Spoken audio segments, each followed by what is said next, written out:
Good morning. Morning. How are we? Well, it's easy. It's evening for you. It's evening. Yeah. Good morning to Yeah. me, I suppose. We're good. We've had a strong Monday. Good. Good to hear. Really strong Monday. Been cooking all day because Jasmine's had the fire cranking. And it's not been that cold, to be honest. That's been interesting. And yeah, later bedtime because last night they slept for 12 hours. Wow. Because they went to bed later, so we're going to try that again tonight. So the kids have literally gone to bed now. Interesting. So yeah, now we're good. Good day. Good. So obviously we had quite the session last week. Mm-hmm. What, if any, kind of like knock-on effects from that last week?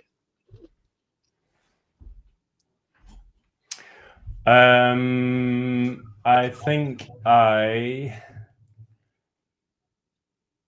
tried to just consciously be choosing to not let things impact me that I don't really control. It was probably a conscious choice. And actually, yeah, I had a bit of back and forth with my stepdad. Sorry, not a stepdad, with my biological dad, of all people.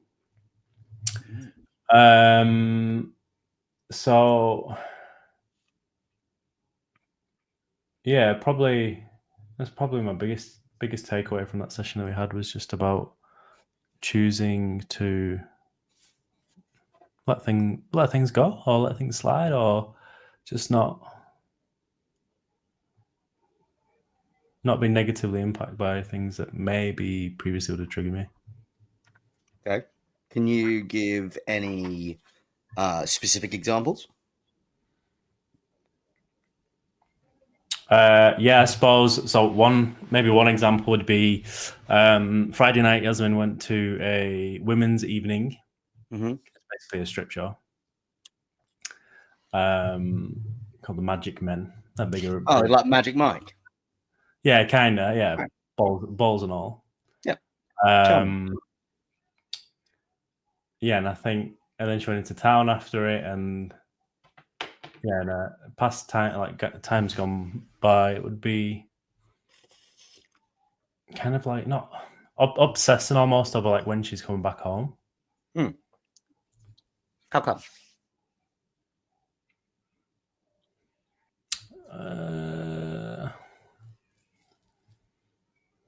That's a good question. Can I nip in here? Yeah. I think you do know what it is. I think you know exactly why you get a bit obsessive, because I saw you in your face. It was like a flash of like recognition, and then you kind of pushed it down. You went, "Shut the fuck up! No, we're not talking about that. We're not thinking about it. Go away." And then you went into kind of like deeper thought. So what was it? Because I saw it in your face. I'm not sure. I don't know. Like, I've spent a lot of time trying to figure this out over the past 12 months or so. Okay. And I don't know if it's... Finish that sentence. You don't know if it's what? I don't know if it's like a jealousy, envious kind of thing from like an angle of that providing her with like more excitement and joy than I do. That's why she chooses to do it. I think that could be at play. The logic that I try to tie to the situation is that like, oh, she's going to be out late and the kids are up early, and then I've got to pick up the pieces, and it's expectation. But I don't think that's that prevalent, because fuck, that happens any day of the week, really. So, yeah, it could be this kind of. It could be that envious, jealousy component. The other thing that kind of triggers me a lot, or what I refer to when she does go out and about, is that I feel like she's just wasting like precious money on drinking and being out of the house, rather than like, yeah. So in time, like, yeah, time's gone past. As I said, that would really, like, I'd be up all night. I wouldn't be able to switch off till she's in through the door or coming home, or like, I'm leaving now, and then an hour later, she's like, not in a taxi still. Yeah. Whereas, like, it came to Friday night, and like, I got in bed pretty late. But it was just a case of like, are you coming home now or later on? And she's like, oh yeah, I'm coming home soon. And that was kind of it. And how did that make you feel then? When you responded like that instead of your usual behavior? I found it quite difficult. Yep. I found it really difficult because like as I'm texting like, oh, are you coming home now or later? Oh, sorry, my words were, are you coming home now or are you staying out? Like half one. Are you coming home or are you staying out? Interesting. Right. And then it was almost followed up with like, you know, like it's half one now and like the kids are going to be up soon. Must be like, but I didn't get to that point of like communicating that. Albeit they were up at 5:30. So I felt like I had a hangover myself on Saturday. It's great. So yeah, just my displayed actions were very different to how they may have been previously. For one reason or another. So what prompted the change? Because we, earlier in the week, were talking about choosing things and letting things go. And like, I kind of got to this point on the Friday night and I was like, well, she's a 30-year-old woman who can choose to do whatever the fuck she wants to. And like, if she chooses to do that and chooses to do other things and whatever else, then like, that's ultimately her choice. And that's not for me to play God over what she does and doesn't do. So that's kind of the thoughts patterns that I went along. Yeah. Not that I found it any easier. Agreed. 100%. Internally rationalize. What time did Yaz get home in the end? It's probably maybe 1:45. Okay. Ish. And did anything bad happen as a result of her staying out? Not that I'm aware of. So what's the problem? There is no problem.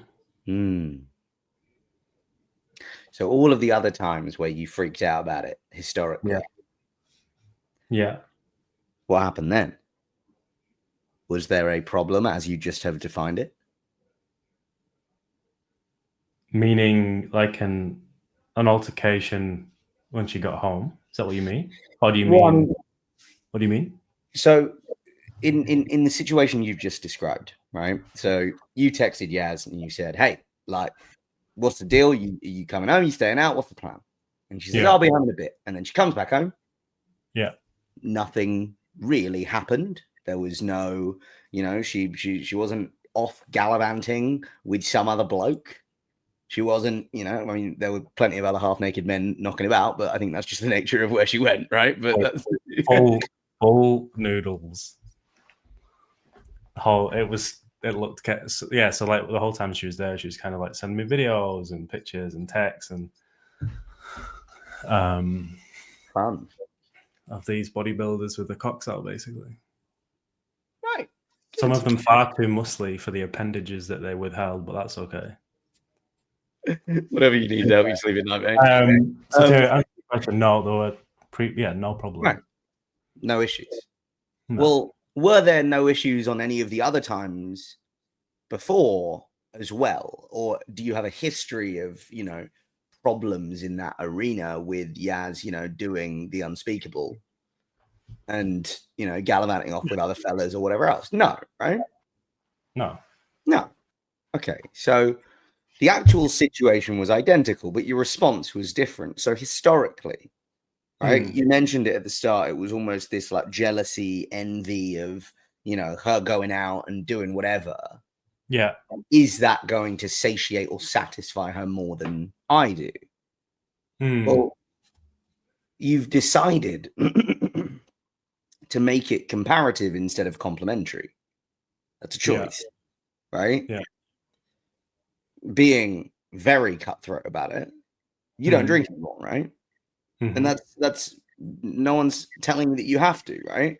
Yeah. However, there is a different type of fun that you get with going out with people who don't drink and people who do. That's the first thing. There's a different type of fun you get from going out with the girls versus your husband. That's the second thing. Yeah. And the third thing, and this is probably the one that's going to sting a bit. It sounds like you've been policing Yaz on stuff like going out and having fun for a while. So in her mind, you're probably about as fun as maths homework. So is it fairly logical that she does enjoy going out? Because in her mind, it's the only time she gets to have fun. And even when she does have fun, she's got the fun police on the back end of the phone going, when are you home? Why aren't you here yet? Well, I mean, I would be out on the piss too if I had essentially the stereotype being the nagging homemaker. In this case, it's not a nagging wife, it's a nagging husband. And if you look at where that stems from, what are you actually anxious about? You're anxious that she's having a good time without you.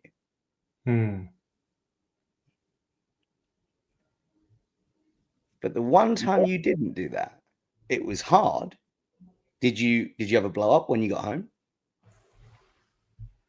On Friday. Sorry, did you guys blow up at each other when Yaz got home on Friday?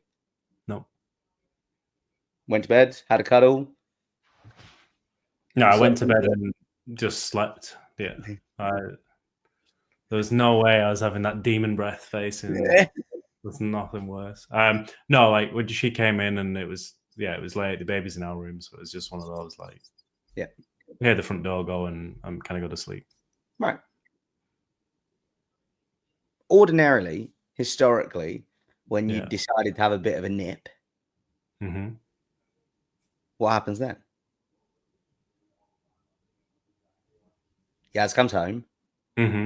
You've been nagging. Is there usually an argument of some description? The last couple of times I have been. Right. Well, the same stimulus of nothing happening. Yeah. Different interpretation, which is she's being irresponsible. She's going out looking for fun that I can't provide her. Creates a different response, which is I'm going to have a go. Well, then she responds to that and comes home and you have a go at each other. Yeah. And now that whole thing is now a cycle and it becomes repeated behavior. This time, nothing happened.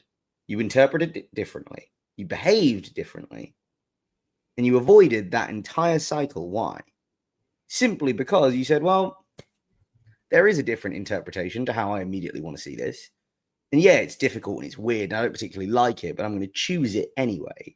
And lo and behold, it wasn't an easy thing to do, but it was possible. And you skipped out on a slanging match with the woman you love. That's a win.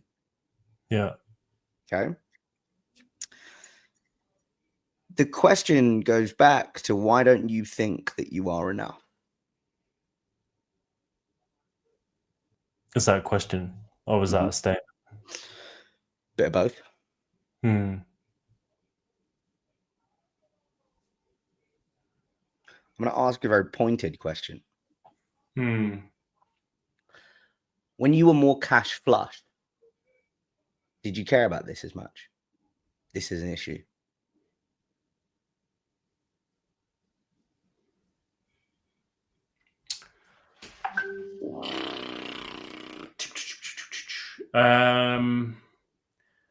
Answering honestly.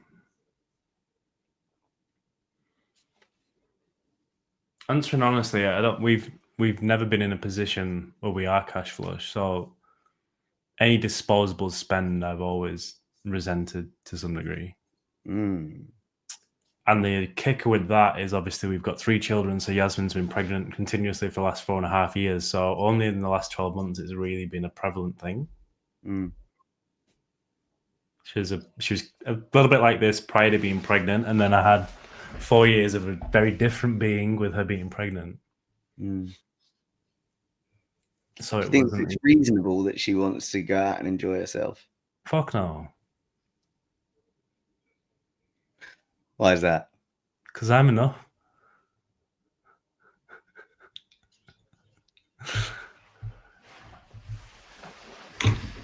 You don't think you are? No. Is it reasonable? Yeah, no, of course it is. Like, without my belief system, yeah.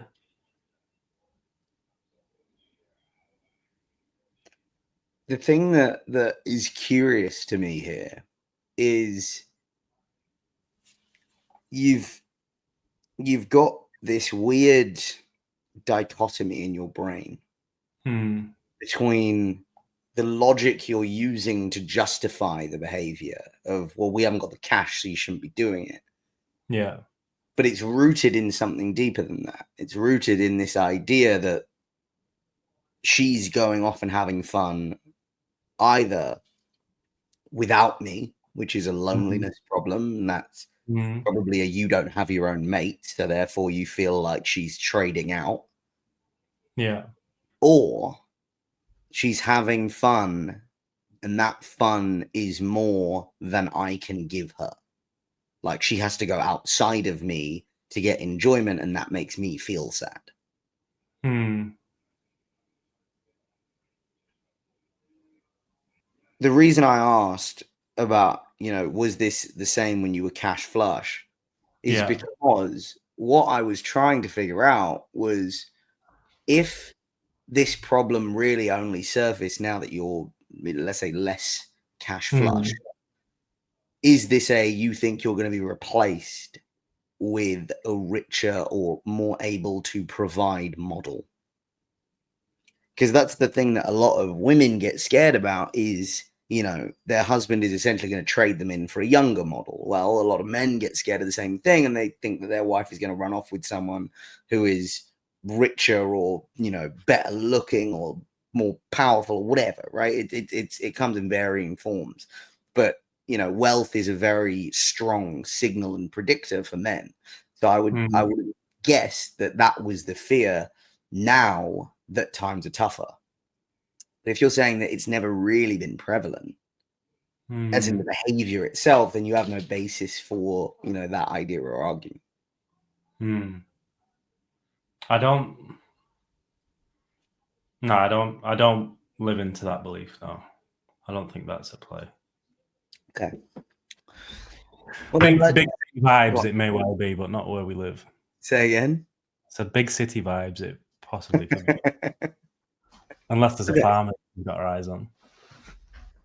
Or a cow or two. Big bull. No, I think the loneliness play could be a thing. I've probably got one of the smallest social circles you probably ever stumble across. Potentially. How many times do you I suppose go to the pub is not really within your repertoire. I suppose you can go and have non-alcoholic booze. How many times do you go and socialize with a group of lads? Externally? Yeah. Let's say in a month. The last month I've been out of this house with more than one bloke. The night we were going to have our initial call, went to the hot pools. Yeah. As far as it stems. Okay. Played golf 3 times, once on Saturday for 6 holes. So what's that, an hour 20? Yeah. With one bloke. So yeah, that doesn't exist for me right now. My only social with other blokes per se is a group of lads from the South Island that I met through a game, and most days we'll probably hang out and chat for an hour and a half, Discord wise, of an evening. I think where this actually comes from is comparative jealousy. I think that you're jealous that she has mates and you don't. Yeah, potentially. I think there are other things that play in that.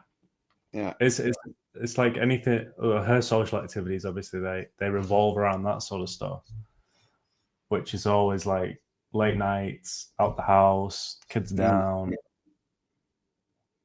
I suppose time that I see could be our time is her wind down, social time with the mates, whereas my somewhat social elements are like golf at 8 o'clock, home for 12, catch up for a coffee through it. Like it's just day and night. And I don't know. But you just wouldn't find me going out doing evening stuff, so I don't really know where that's going. I don't know. Do you see one of those as good and one of them as bad? Which? The distinct different social calendar? Yeah, do you think that, you know... No, I don't see... I don't see them as good or bad.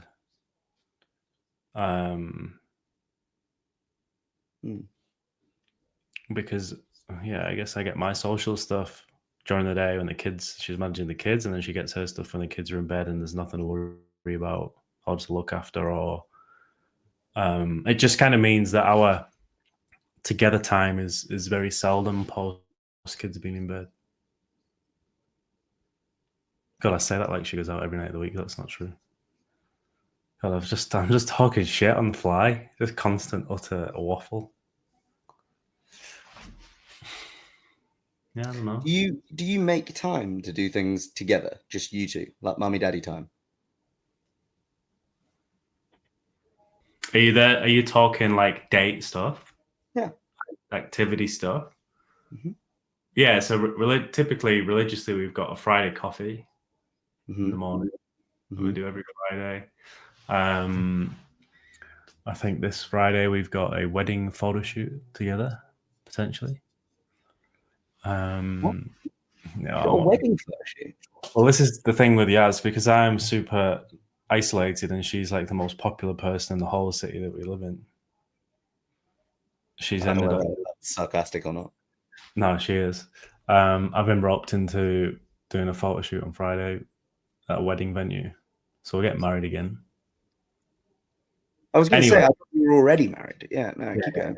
It's a photo shoot for a new wedding venue that's opening. So like, it's definitely hard because we don't have anybody here to help offload children to. That being said, yeah, we paid a babysitter last Friday. We went out for a burger and stuff. So it's like we've definitely got better at making time just to connect and put the labels down.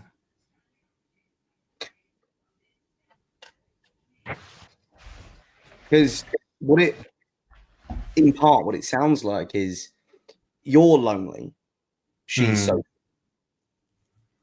That then compounds where you see her going out and doing quote unquote fun stuff that you can't do. You then become almost resentful of the fact that she is going out and doing fun stuff. And then the times that you do have to connect with each other are fairly few and far between, apart from a fairly monotonous Friday coffee that then sometimes, we pay a babysitter and then, the kids are being watched and we go out for a burger or whatever, right? Yeah. All of this, mate, if I'm trying to pin this down, this all revolves around a king problem. Yeah. So if you look at Jungian archetypes, there's 4 archetypes that exist and govern essentially you, right? Your understanding of who you are as a person. The warrior, the magician, the lover, and the king. Yeah. So imagine that inside your psyche, you have these 4 people, right? And they are all distinct versions or parts of you. And how they show up is going to dictate how you show up, right? So you are them, they are you, entirely interchangeable, but they govern different parts, right? So the king is your sovereign element, right? He has dominion over your kingdom. And the other three are like advisors to that king. However, if you have, let's say, an absent king, you now are probably going to have that role, right? That kingdom managed by one of the other three participants. So it could be that you end up with an overemphasized warrior or an overemphasized magician or an overemphasized lover, right? Because the king is absent and someone has to fill in and take over running the kingdom, right? Yeah. But if you have, let's say, a warrior running a kingdom, they aren't really going to give a shit about the nuances and the differences. It's just one track mind, right? Yeah. If you've got a magician running a kingdom, it's going to be very much focused on how can I control the world and how can I shape this into the exact thing that I want for me without being conscious of anyone else, right? If you have a lover running the kingdom, it's quite rare. But then you end up, you hear the examples of like Casanova, right? Overactive, very overactive lover, right? So you end up with these kind of weird like versions of yourself that are not truly you managing what should be managed by you, right? Well, when we think about everything that we've talked about over the last two sessions, right? So let me go back to my page. Oh, here we go. Yeah, okay. So if you look at, this idea that you were the golden child, having to live up to that expectation. Well, at the point in which you don't, and we can transparently say that that's kind of waxed and waned through your life. Well, at that point, the person that is in your head, right, the king version of you, is going to be more and more stifled as time goes on, because all of the times that you don't live up to that expectation, what you are internally telling yourself is that you aren't good enough, that you need to be better, it needs to be more, it needs to be this, it needs to be that, right? Well, that internal monologue of you aren't good enough, that is you saying that to your king. And that king, after a while, is just going to be like, right, well, you know what? Fuck off then. I'm sick of this. You lot deal with it because I'm done. And he's going to go into one of the many rooms in the castle and he's going to sit there and do absolutely niche because he's sick of it. I would hazard a guess that that's what's happening with you. And that's why there is this sense of like almost finality, like, oh, it's all shit, it's not really going to get better, this is just how life is, you've lost your spark.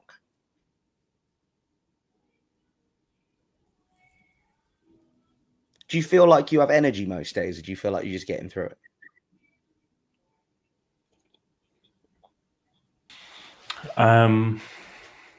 Yeah, I suppose it definitely peaks and troughs. Like, yeah, some days can be super vibrant. Today I've had a great day. Other days I'll be fucking falling asleep at 2:00. The kids aren't even home then. And then other days I'll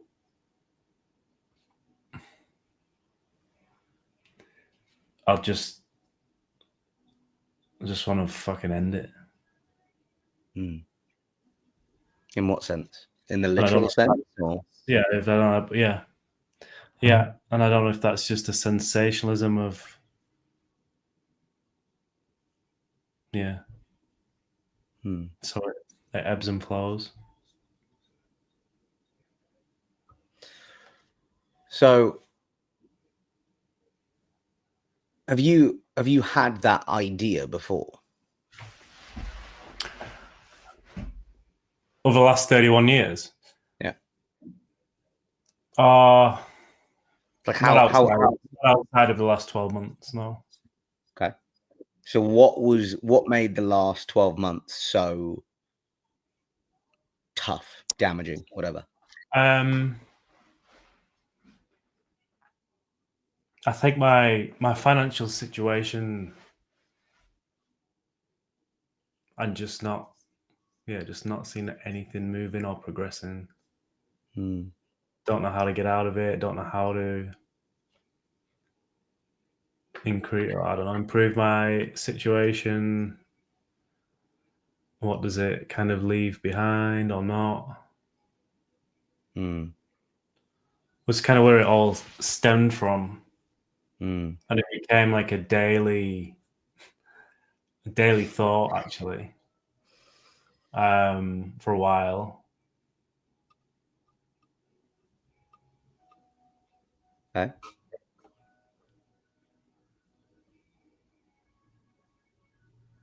But I'm not sure there was any kind of purpose with it. It was just more of like a what if? I'd be able to escape then. Is it an escape? Well, I don't know. I don't know what. I suppose depending on your belief system. No. I don't know. Selfishly. Well, that was kind of where I was going to take this conversation. I mean, who wins? Yeah, me. Great. Congratulations. Good job. Yeah.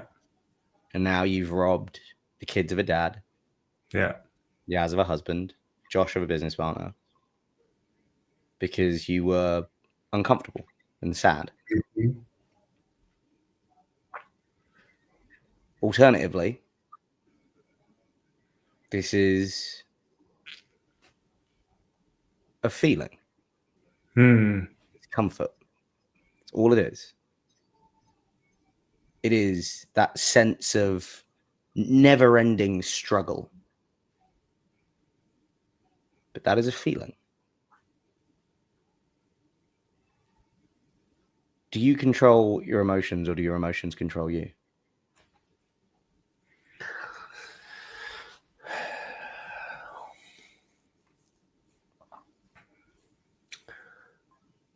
I'd say more recently they control me. It's a tough one because obviously I understand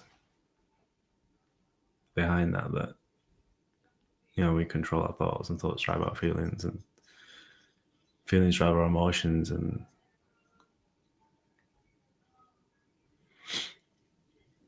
I think that's probably what frustrates me too. Is it's not like I was born on a rock and I've not done any kind of work on myself in that space, and all these things you learn and practice and don't, and yeah. So when you say again, you just sometimes feel like just impending doom. I mean, my first honest response is you should definitely see a specialist about this. Because what you're describing, and we haven't got to actualization yet, but even suicidal ideation is something that you need to talk to a specialist about.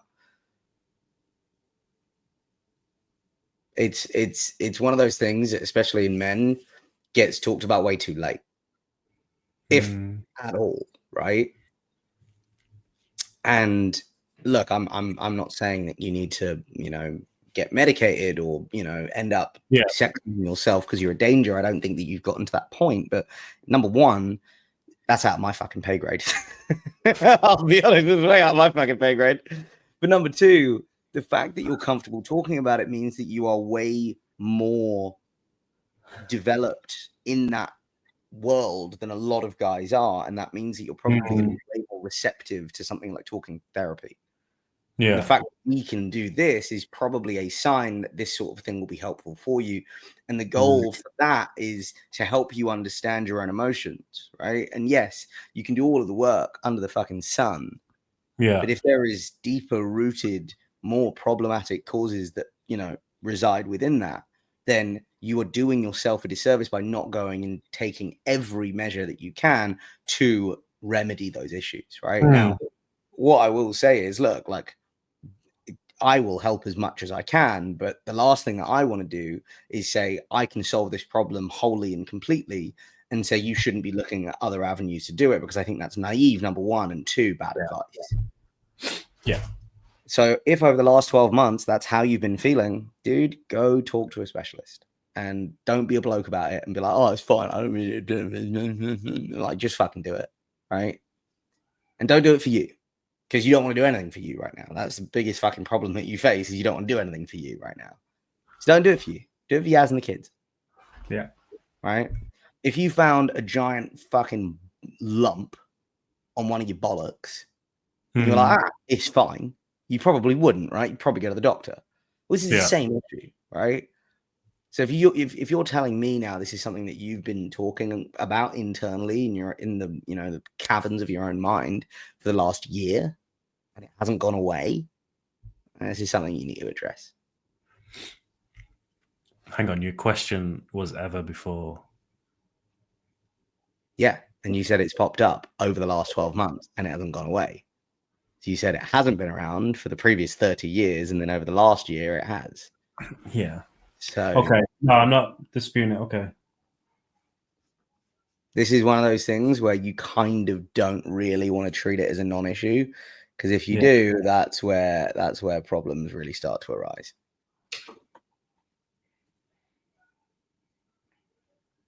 But here's the fun part of everything that we just talked about.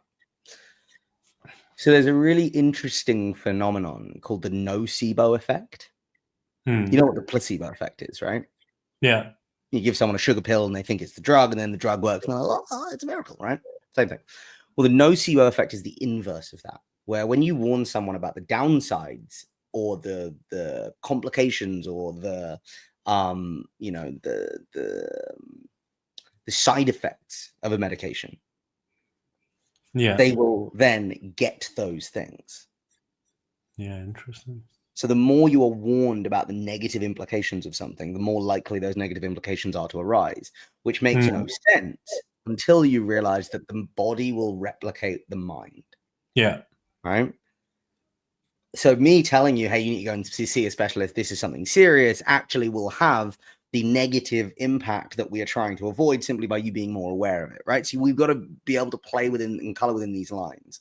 Yeah. The reality is your feelings are just feelings.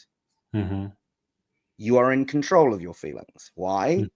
Because you assign meaning to stimulus, right? That is, if you look at like the understanding of how our emotions formed, it comes in 4 stages, right? So there's stimulus, meaning making, neurochemical release, and then action or behavior.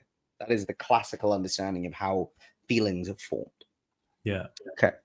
Well, 2 people can see the exact same stimulus, right? Think about when you were back in the corporate world, and you get an email from your boss saying, hey, I need to have a word. What's the first instinct? For most people, it would have a negative connotation. Okay, great. What about someone who is eternally positive? Just they see the good side of absolutely bloody everything. They get the same email. What do they think? And pay rise is on its way. Same stimulus. Yeah. Same stimulus. Completely different interpretation, right? Well, that interpretation then causes a neurochemical release, right? So dopamine, serotonin, oxytocin, whatever, right? All of the big neurotransmitters. Well, when that happens and you have this, flood of neurochemicals, you now feel a certain way, right? When you feel a certain way, there is some kind of behavior or action or whatever that results from those neurochemicals flooding your brain. Yeah. So when, for example, you see Yaz and the kids like playing, right? And you're like, oh God, I love my family so much, right? That's oxytocin, right? That's dopamine, that's serotonin. You're getting all of the happy chemicals, all of the like connection chemicals that keep you close as a family and keep you as a man evolutionarily, biologically attached to these kids and that woman, right? Yeah.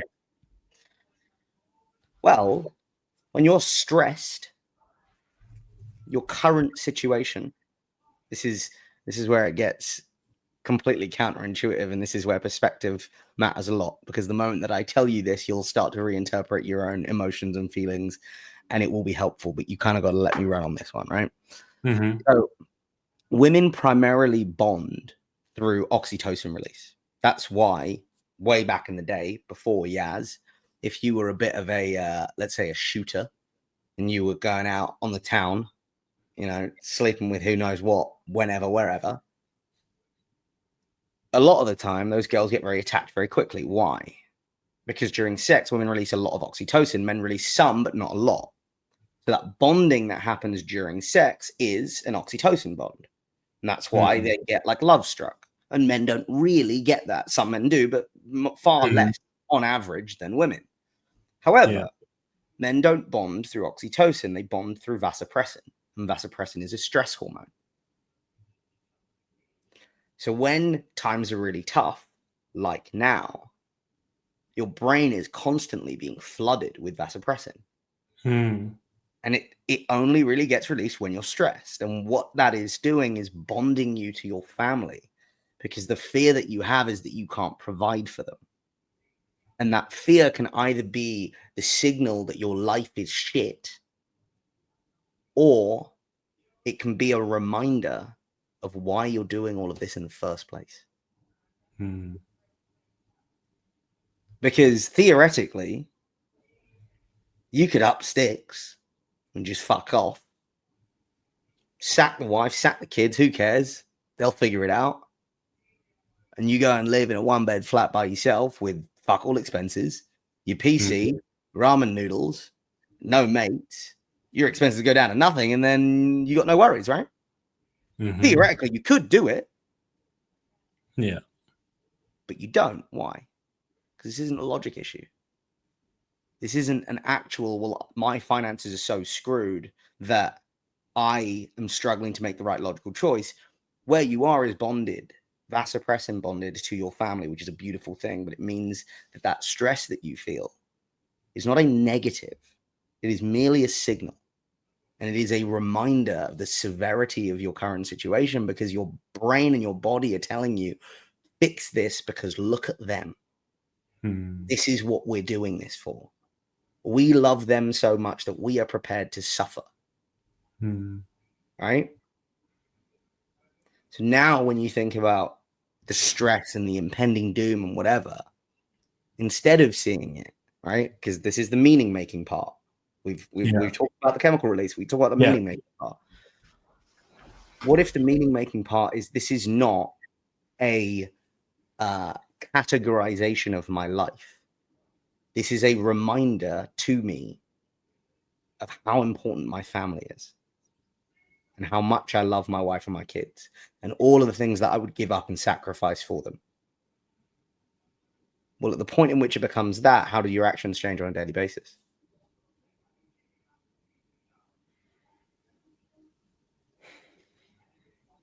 I suppose they become energized and you want more of it. More stress. How come? It grows the bond. So what do you do? For them. So what do you do? Do you mean, what do you do? Just more of what you do? No? Am I missing the piece here? You work, right? Yeah. You figure it out, because you're prepared to take on more stress. But as of right now, it probably feels like you're up to your limit. Because of how you view, the meaning you assign to that creates this fear that actually you can't handle anymore, that you are done, that nothing is ever going to get better, and this is just life, and life is shit. But what if it was a signal that actually you are doing all of this for the right reasons? The bond that you have with your wife and your kids is so strong that you are prepared to push past what you think your limits are. Well, if you thought that was true, would you have boundless energy compared to where you're at now? Yeah. Well, then choose your interpretation, my friend. Because you absolutely can choose the one you're choosing now, and you can choose it forever. Do you believe that there is an objective truth?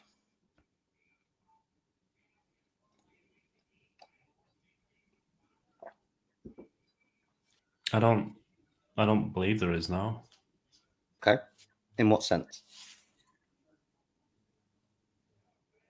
I think where I went with that then was that everything is subjective to the observant, the eye of the beholder. Yeah, exactly correct. The example that I've found to work the best to kind of solidify this point is this is an iPhone 15. That's me and mum and dad. That's adorable. This is an iPhone 15, right? It's not the newest phone in the world. Yeah. Right. But if I ask my parents, is that a new phone or an old phone? They'd say that's a new phone. New phone. Yeah. Right. If I ask one of your kids, for example, they're probably going to say that's an old phone. Yeah. It's not the newest phone, right? You ask a 16-year-old and they're like, oh, you got an iPhone 15. Oh, all right, mate. Right? Yeah. Yeah. But it's the same objective reality. Yeah. The same phone, but it's viewed through subjective lenses, right? Well, if you view the objective reality of your situation and you say, this is shit, I'm never going to get out of it, there's a tiny light at the end of the tunnel, but I'm not moving towards it, well, that will become true. And that subjective interpretation that you add, right, or that you have in your head will then cause the neurochemical release. And whatever that neurochemical release is, the behavior will follow it. So if you change the interpretation, you change everything that you understand to be true, well, then the neurochemical release changes. And if the neurochemical release changes, the behavior changes. Equally, if you change the behavior, like you did with how you responded to Tiaz, it was difficult and it felt weird, but is it going to be easier the next time you do it? Definitely, right? And then the more you do it, the more you rewire that neural pathway, and then it becomes default after a while. But it is infinitely easier to simply change your perspective because it's further upstream, right? Because if you change the behavior, you're battling with it, right? You still have to wrestle with those negative thoughts that happen and then say, no, I'm going to consciously change how I think. I'm going to consciously change how I behave despite what I think. Yeah. Whereas if you change the thought, the behavior then becomes congruent. Does that make sense? Right? So let's just focus on making that easier for you, right? That same behavior that you took that felt like a struggle, right? When you have a situation like Yaz going out and you being a little bit like, oh God, we don't have the money for this. She's being irresponsible by being out so late, etc., etc., etc. What if instead of all of that, you simply said, I'm so lucky I get to afford my wife, who brought 3 of my kids into the world, a night off. What if you had that thought? What if?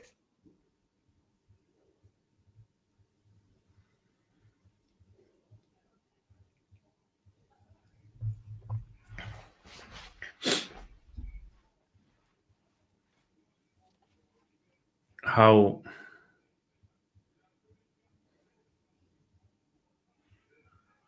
does that feel any different? Good question. If you had that thought, are you pissed off that she's out?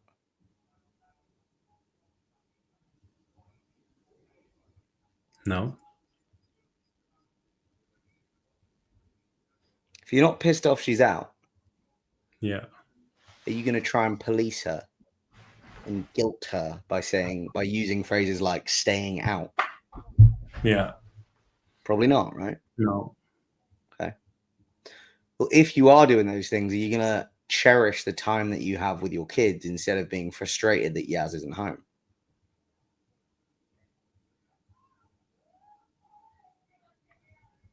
No, I'm just going to stand and look at the door while they're sleeping.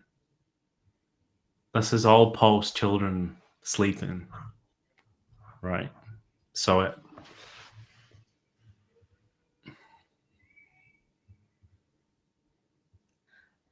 yeah, because I get Go on. For example, just reflecting on the weekend.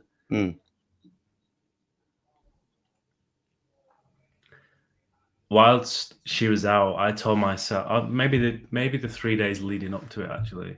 And then while she was there, I told myself all of these stories that obviously aren't true, and lived into them like they were, which then has me feeling a certain way. So although I didn't physically communicate how I would have done previously, sorry, you don't physically communicate, how I didn't communicate how I would have done previously, it didn't mean that I didn't feel the same. And it didn't mean that my energy for the following day or so wasn't different. Interesting. So what were the stories you were telling yourself then? Oh, I was just starting to question, like, maybe stories like, I don't know why I didn't understand why somebody would want to go to something like that if they're married. I mean, I agree. Like, I just found it kind of like cringy in a way, like feral. Would Yaz be happy if you went to a strip club?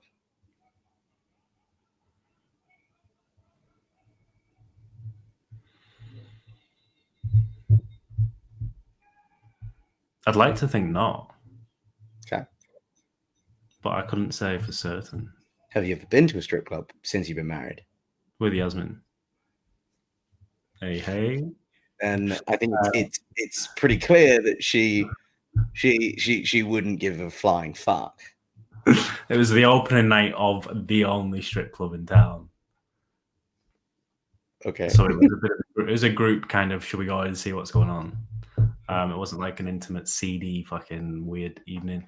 But yeah, just in reflection, but I wouldn't choose to do that. It's just not somewhere that you would find me. Okay. So what stopped you from having that conversation with Yaz?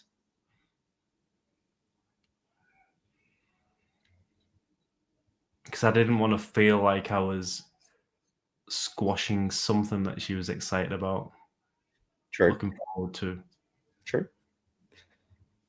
Now that it's done, can you have that conversation?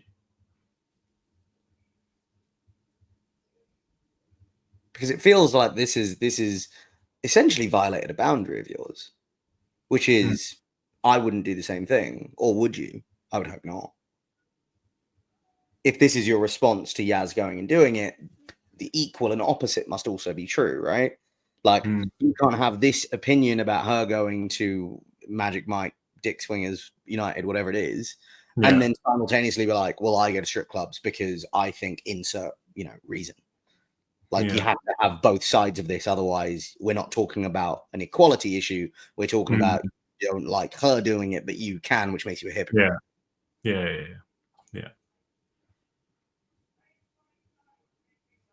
What stops you from having the conversation now?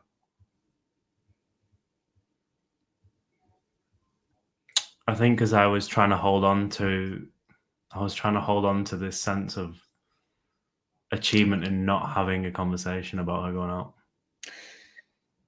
There's a difference though, because from what you've told me, it sounds like a lot of the time when you've had a conversation about her going out, it comes from a place of, I don't want you to go out. Yeah. Whereas this is, I don't like it when I didn't like the fact that you went there. Yeah. You could have gone anywhere else. And I'm, learning how to not be, a whingy bellend about it. Yeah. Yeah. But going there violates a boundary because I wouldn't do the same thing. And it made me feel a type of way. That's two different discussions, right?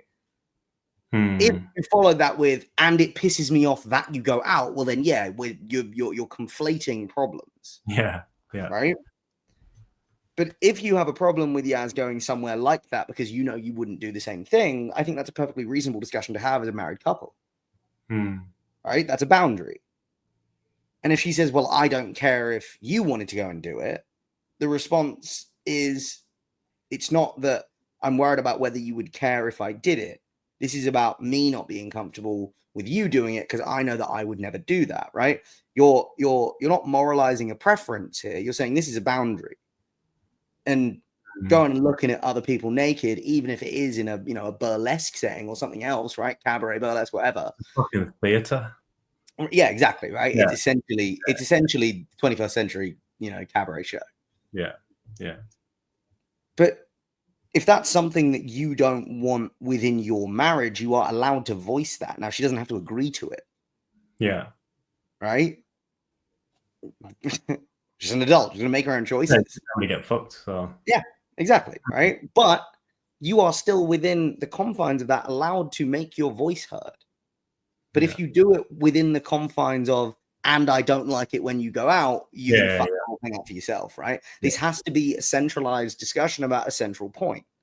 Yeah. If you know that that makes you uncomfortable because that as an environment is not something that you want in your marriage, that is a perfectly reasonable conversation to have about that one issue within the context of this time. Not always, not before, not nothing. Just this thing at this moment about this topic. And you have that conversation, absolutely do it, right? Yeah. Don't turn it into a broader discussion about something else because that doesn't help anyone. Yeah. Yeah. Yeah. And then I guess the flip side is like she went, and earlier on when you were just referring to like her going out, and was there a problem? Like, no. So is it really worth a conversation if there wasn't a problem? I don't know. That's a question that you need to ask yourself. Probably right? For me to answer, yeah. Right. Right. I mean, I'd rather her not go to things like that, but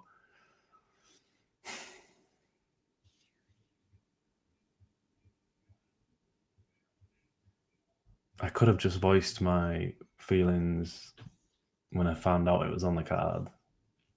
You could have, right? Yeah. Problem with that as an idea is that you don't feel like you can voice your opinions about this topic because you have a history of actively policing her. Yeah. Yeah. Right? Yeah.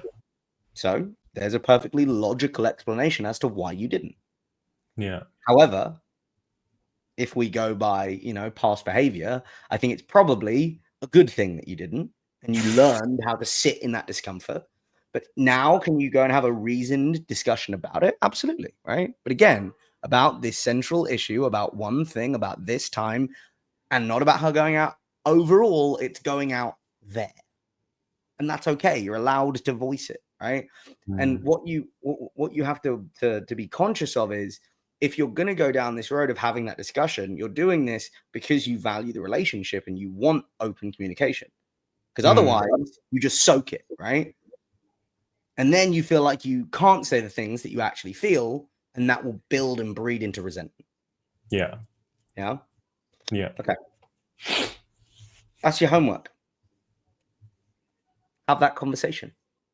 And open it with, hey, look, I wanted to, as you blame me, right? Easiest way of doing it. Blame me, right? I've been talking to David about, you know, like feeling the type of way when you have historically gone out in the past. And I'm working on learning to shut up and trust you and move under the impression that I am enough and you love me and I don't need to police you and be worried about it. So that's what I did on Friday. That being said, it makes me feel a type of way that you went there. I'm learning to get way better at saying, hey, Yaz needs time off and I want to give her that. But going somewhere like that makes me feel a type of way and I wanted to talk about it. Right? The way that this conversation goes left is if it becomes a blame game. It becomes a pointing. You did this, you did this, you did this, you fucked up, you made a mistake, right? Yeah, I understand that. Yeah. If you go there under the premise of a conversation, let's talk about it together. I want to come to you as a team and understand what our unified approach or thing is for something like this. I want to build this with you as a part of our marriage. It's a fundamentally different conversation, right? So do that. Explain that back to me. Hey, Yasmin, you're not allowed out the house on Friday night. No, I get the angle to have a conversation about, working on not policing, but her going specifically to that type of event made me. I don't think it's right to say she made me feel that way, because she didn't. Correct. I chose to feel a certain way. Yeah. Potentially. Yeah. And within the constraints of our marriage, is that quite a negative preface? Yeah, I wouldn't say constraint. They'd probably go anyway. I guess within the boundaries? No, I don't know. I don't know how you would say that. Well, what are you trying to say? Like within the realm of our marriage and what I care about and what I want us to build, that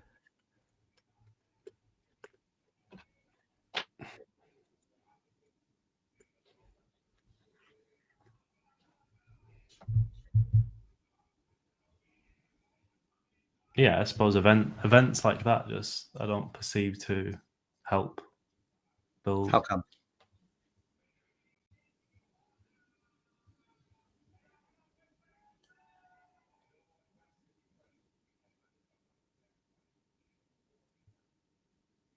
Because I make it all about me,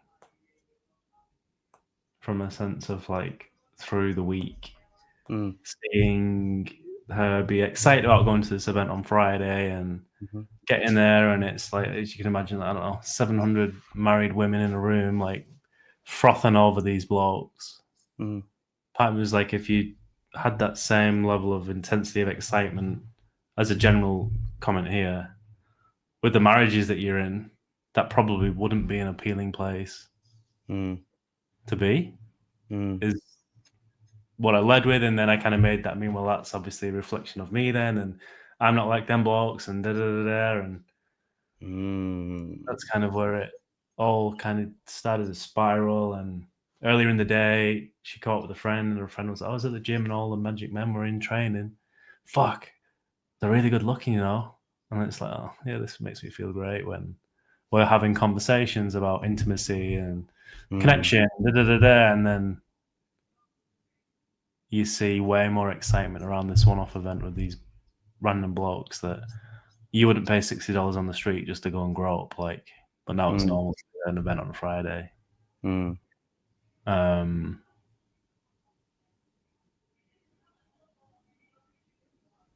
know how this leads back to homework, to be honest. We've fucking gone off one again. No, but it's helpful to hear how you've conceptualized this in your mind, right? Yeah, well, like, and when I was made aware of it, it's funny because I saw the ad for it months ago. Didn't think anything of it. And then her friend came around Monday and was like, oh, we're out Friday. And I was like, oh, Friday? She's like, yeah, we're going to the Magic Men, or whatever they're called. And instantly curiosity was like, oh, what the fuck's that about? Turns out it's this thing. And then you look at the TikTok and it's certain ways and highlight reels and women getting dragged across the floor and groping and all this. Yeah, so then for 4 days, I was like, what the fuck? Why would you go to that?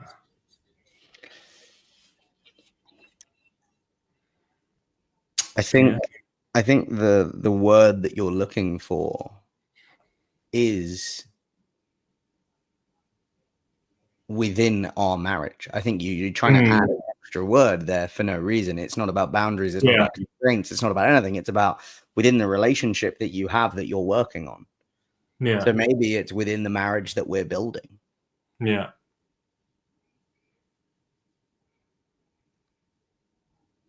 Yeah. My advice to you would be curious. Because if you go into it under the premise that she's wrong, she will be.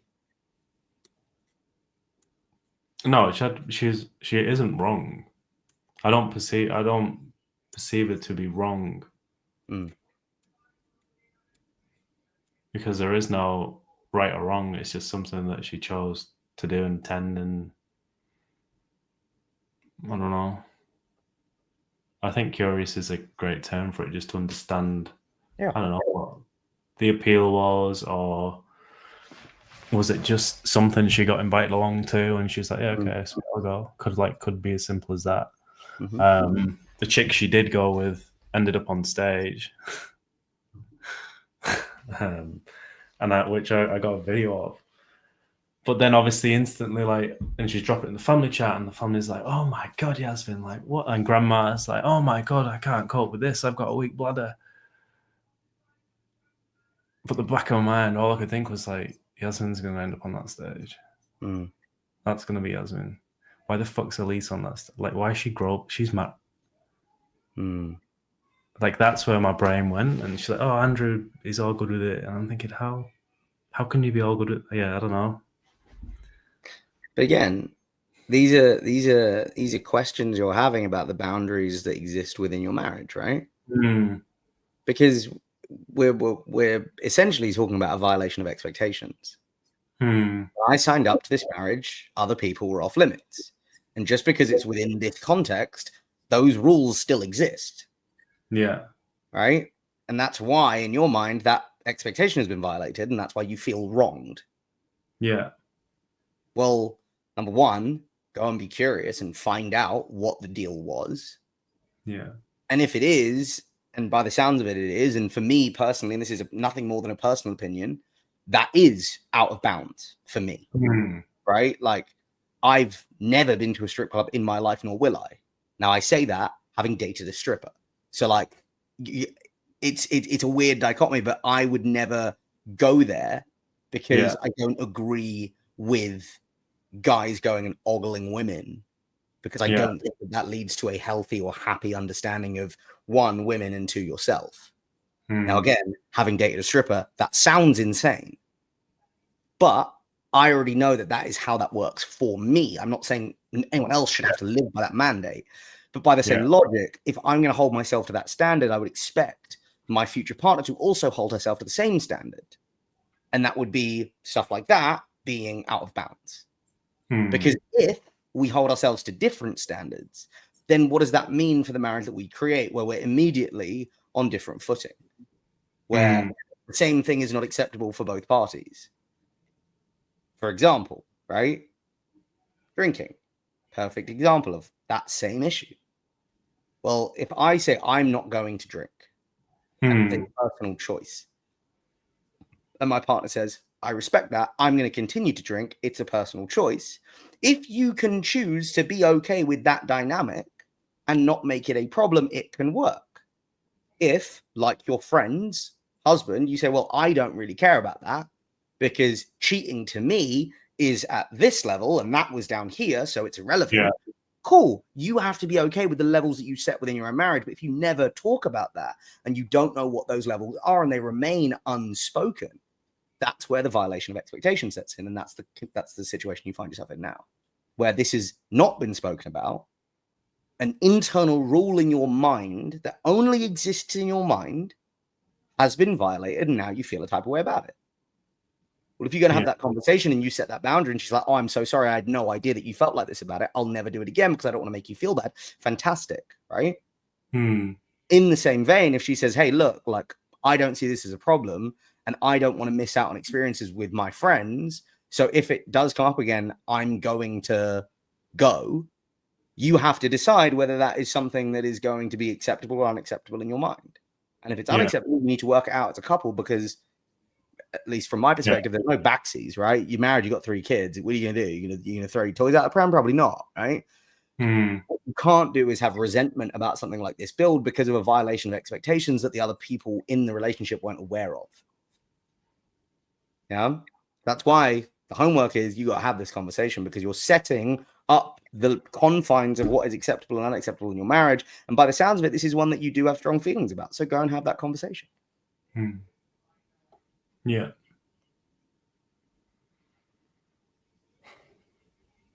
Okay. All right. There's your homework. What I want to work on, and this is kind of just a precursor to next week and the following sessions, is I want to get you to understand the archetypal analysis a little bit better. So I'm going to send you a book and I want you to read it. Okay. Sweet. So yeah. How are you? Are you a quick reader? Are you a slow reader? What are you? Yeah, pretty quick. Pretty quick. Okay, cool. And So I'll send you it. I'll send you the link to it, and you can get it. But yeah, I would urge you to crack on with it like from tomorrow. Okay. Yeah, no, I can do that. Lovely. Sweet. Thank you so much. I appreciate your time.